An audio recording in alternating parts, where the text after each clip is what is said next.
When it comes to outdoor power equipment, tools, and accessories, around here there's only two names you need to know: Cullen Supply and Engine Service and Still.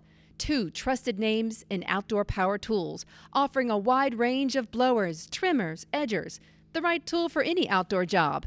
Come by today and ask Andy Collins to show you their wide range of Still power tools at Cullen Supply and Engine Service at 910 East Jackson Street in Dublin and 826 South Harris Street in Sandersville. And our new showroom at 2210 Veterans Boulevard.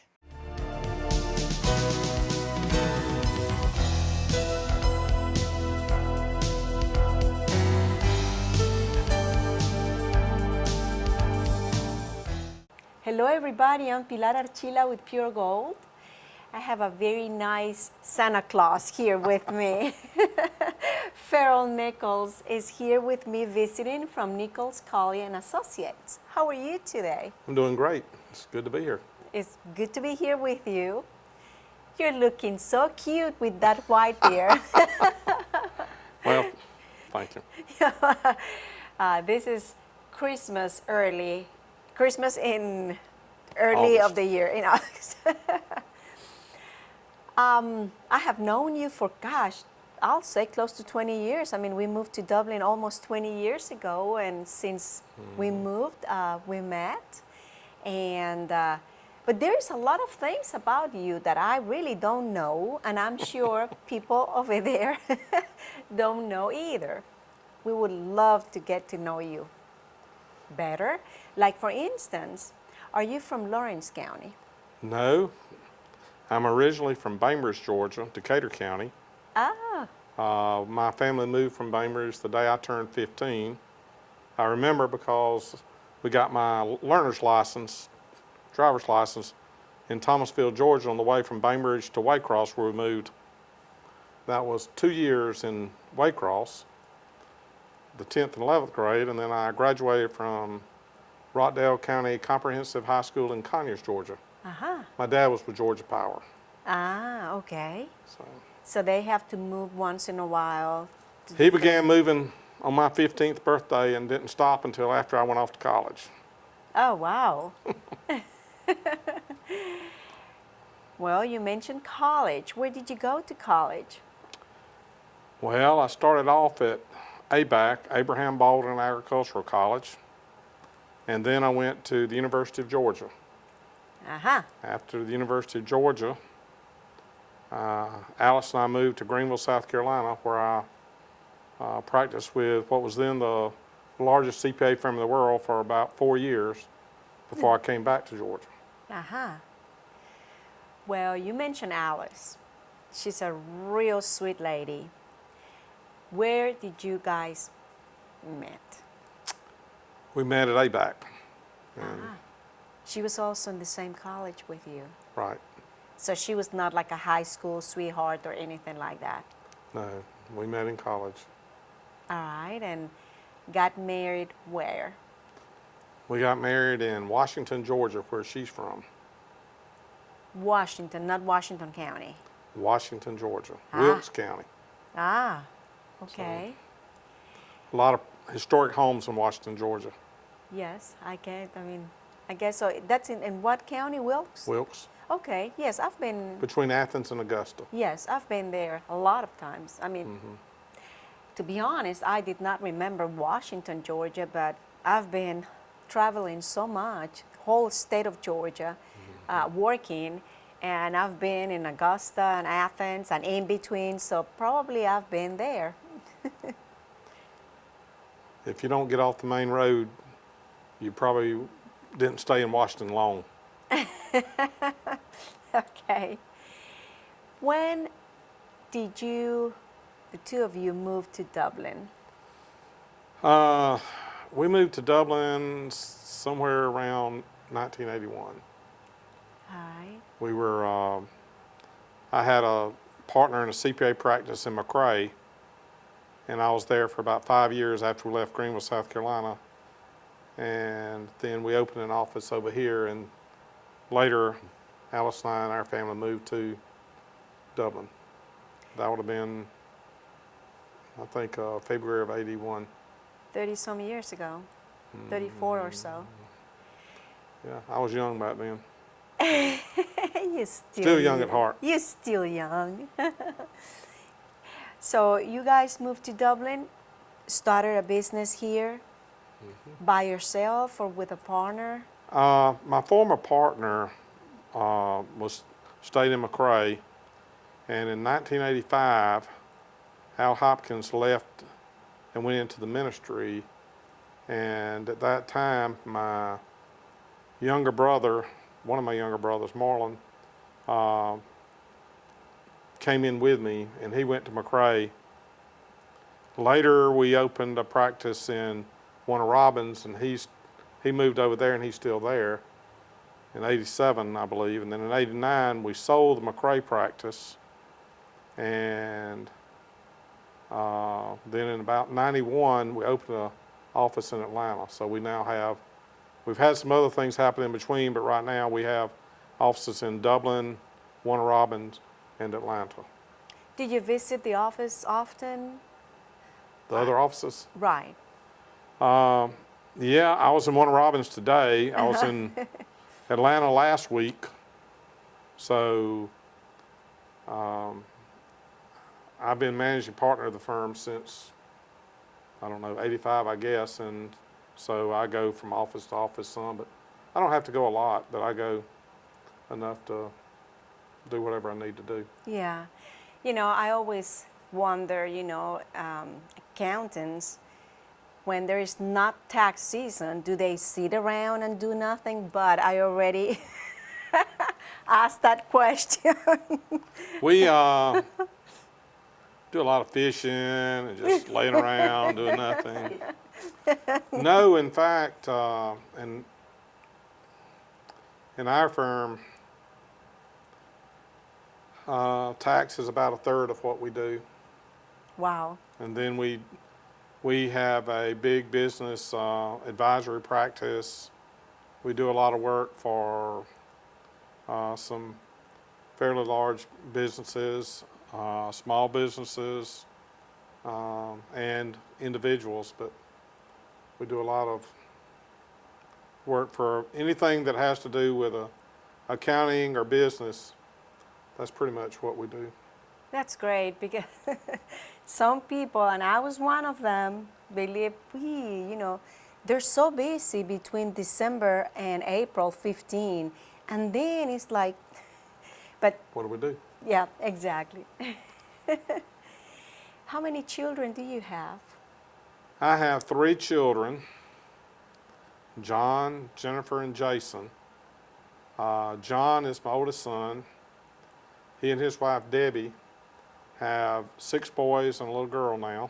6 Number boys. 7's the lucky girl. Oh, my goodness. But they have 6 boys. Justin is junioring at Georgia Southern. Riley is a senior at West Lawrence. Jackson is a sophomore at West Lawrence. Andrew's a freshman at West Lawrence. My goodness. Joey is in the 5th grade, and Jonah and Elizabeth are in, they're just getting started good, so. My goodness. And then Jennifer, my daughter, she has 5 children, 4 here on earth and 1 in heaven. Taylor is also a senior. She's at Dublin. And then Hunter and Shelby Ann, and Nathan's in heaven, and then we have Jenna, who's she'll be 2 years in October. Yeah. And Jason has a dog. So we've got a big family. My goodness, but your kids have huge families. I have 3 sons, and if I had probably keep going, I'll probably have now like 6 or 7 boys. Mm-hmm. I mean, I figure like a football team or a basketball team. Well, I have 3 brothers, so the boys ran in our family, and we all ended up being CPAs. And my Alice had 4 brothers and 2 sisters, so Yeah. the you know, males. boys running our family. Yeah, my husband has 6 brothers, so I figure I'll have boys. But we're gonna take a short break. Great. Please don't go away, and we'll be right back. Growth. It's what we all want. It means doing what it takes, getting up every morning and making it happen. And we couldn't agree more. Because your success is our success. At Morris Bank, we're banking on you. Thank you for staying with us. I'm here with Farrel Nichols. I was going to say Santa Claus. I'm sorry. You know, you look so cute that I was going to tease you about that. We talk about your children, grandchildren. Let's talk about your wife. Okay. You met her in college. You get married. And what is she doing now?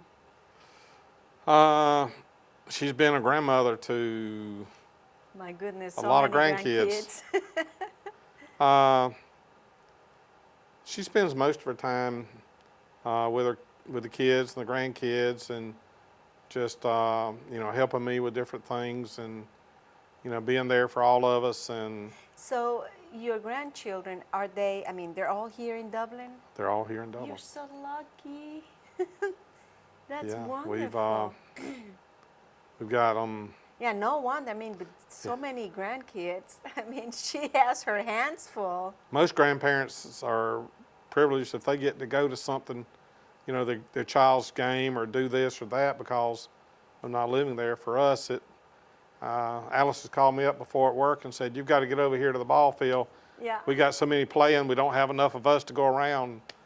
Yeah. You need to get over here right quick because, you know, we got to Exactly. have somebody else out here at practice because we want somebody at each field or Yeah. something like that." So we got a lot of grandkids.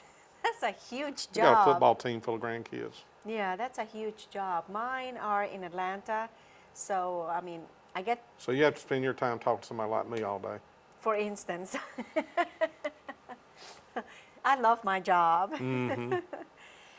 Well, I also know that not only you have a successful business, but I also know that you belong to the Chamber of Commerce That's correct. with your business. What made you be interested in being part of the chamber? Well, I think the chamber brings together all the businesses in the community as a team, and we work on common interest. We work on common goals.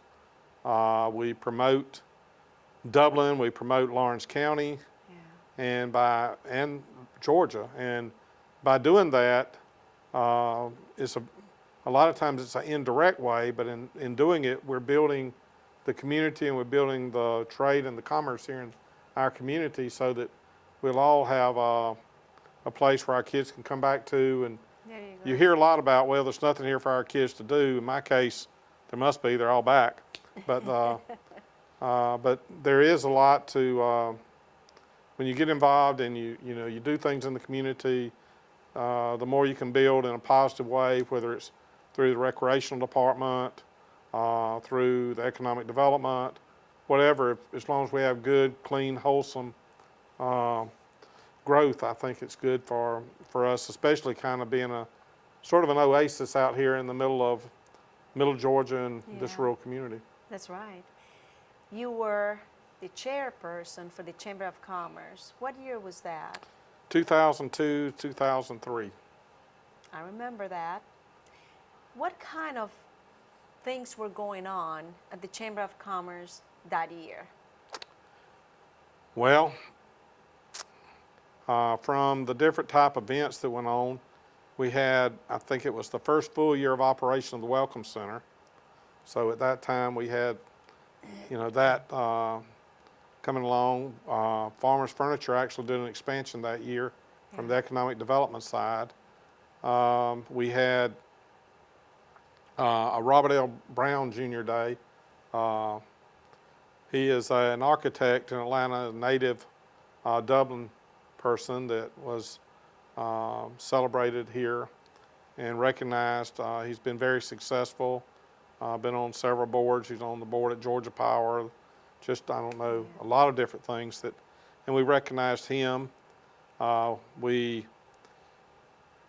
of the different type of events the chamber normally is involved in, those events we had, whether it was, as I said, the business after hours, business before breakfast, different things to bring the community together. And for the end of the year, we had Stuart Woods as the author as our speaker for that year. My wife kids me because between the time we found out he was coming and when he came, I'd only read one of his books. So I read all how many ever 30-something others that he had, but he came down and spoke and for our chamber banquet. And I think at the chamber banquet, the Carolyn Watson Award went to the Georgia Economic Development Team and the Dublin Parks and Recreation Group. And that was, I think they're both very, at that time to be able to recognize them They and have done so Alan much. Barfoot and his crowd and what they do. Just a great thing. And then, of course, Danny and Louie and all of them that work with our recreation department and, the different things that they have. And then I still remember Michael Maffett, who is been a proponent of downtown Dublin even lately, especially after he went to be on the Georgia leadership. I remember at that time he was in charge of the community development and all, and he was at that time interested in what we could do for downtown development. Right. Kathy Allgood was the member services vice president, and she did a lot of things to go out and encourage people to join the chamber and to be active in the chamber. And we did, I think it was the second annual Chamber Appreciation Day Right. we had that year too. So just a lot of good things going on, a lot of good people working on it. Was it something that you wanted to do that year that you didn't have time to do, or that you feel like maybe now is a good time to do? Or basically every single thing that you... I think if I had to say what I think this community should do, I still think that we need something to bring people to Dublin. I'd like to see us have something like some type of, it just takes money to do it, but some type of gardens along the river that people could come to, kind of like the Callaway Gardens or something along that line. would be so Here in the middle of Georgia, I think we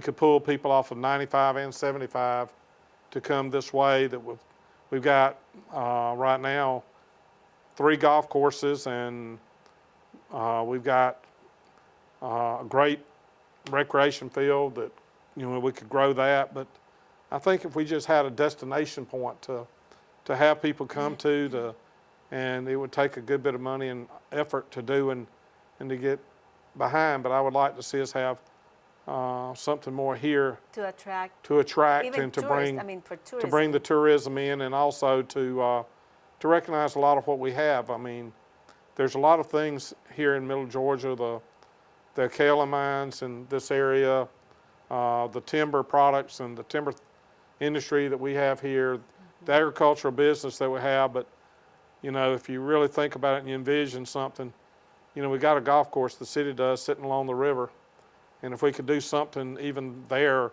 or to put something together that would be to promote that and to promote, with the gardens or something going along through there, and even possibly, using the golf carts for people to do it, or even more so. Somewhere before, at some point in my life, I went to Bush Art Gardens up close to Victoria, Canada, and they took an old granite mine and went in and made these absolutely beautiful gardens and all from what was the old granite mines. And I'd like to see us do something similar in this area. that would be But fabulous. I mean, I'm crazy about gardens and plants and all that, and everybody knows that.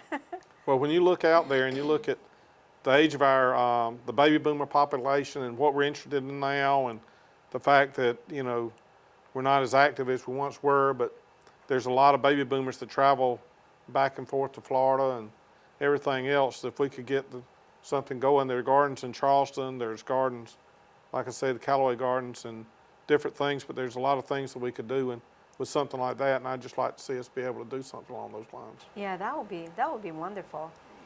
Well, we're gonna take another short break. We'll be right back.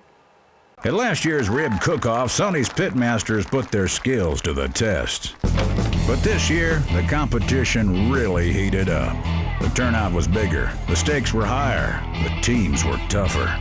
And while only one emerged victorious, we all get to reap the rewards. Come try this year's competition-winning ribs at Sonny's Barbecue for a limited time only. Served with 2 sides and bread for $13.99. Sonny's Barbecue, local pitmasters since '68. All right, here we are with Farrel Nichols from Nichols and Colley and Associates. Farrel, if someone out there is not a member of the chamber, or maybe someone is planning to start a new business, what would be your advice? Well, if someone's not a member of the chamber, I would encourage them to become a member, because although sometimes the benefits are indirect, getting out and networking with other people, looking at what they do, having an opportunity to go out and mingle with them, and a lot of times just get ideas or encouragement means a lot to a small business person. I think if somebody's looking at going into business, I would encourage them to, there are programs that the chamber can help guide them to. There are things that someone should really look at before they open their business. Most small businesses that open are really whoever that does it, whether it's a mechanic or a baker or whatever, they're usually really good at their trade, and that's the reason people encourage them to open their own business. But a lot of times what they don't have is the skills and the expertise in business itself, whether it's the accounting, whether it's, you know, certain things that have to do with marketing or certain other areas of expertise. Right. And a lot of times the representatives and all at the chamber can help lead them and guide them to 2 or 3 different alternatives of people that they can go to get this type of advice and to, Right. so that they'll know what to do as they approach the business. And there's also some courses and all that are there for people that the chamber's a part of. Now, this is going to be a little bit of, I mean, it's not a tricky question, but you have an office in Warner Robins, Atlanta, and Dublin. And I do know you're a member of the Chamber of Commerce in Dublin, because we have done a lot of things together. Right. Are you a member also in Warner Robins and Atlanta, or the one in Dublin covers both? No, we actually, the people we have in our office in Warner Robins are members of the Warner Robins Chamber. They go to the events and they are very active and have served in leadership capacities in Absolutely. the Warner Robins Chamber, because that's a community we're in. And we have, in Atlanta, there are 2 or 3 different chambers of commerce that we're members of, because usually each county or each city or whatever there have their own chambers of commerce. Absolutely. And because we're involved in different communities, we're actually involved in several of the chambers up there in Atlanta. That's proof that you need that support from a Chamber of Commerce in your community. It has been great talking to you. It's been a pleasure. Thank you so much for accepting my invitation. You're welcome. And all of you, thank you so much for watching, and until next time.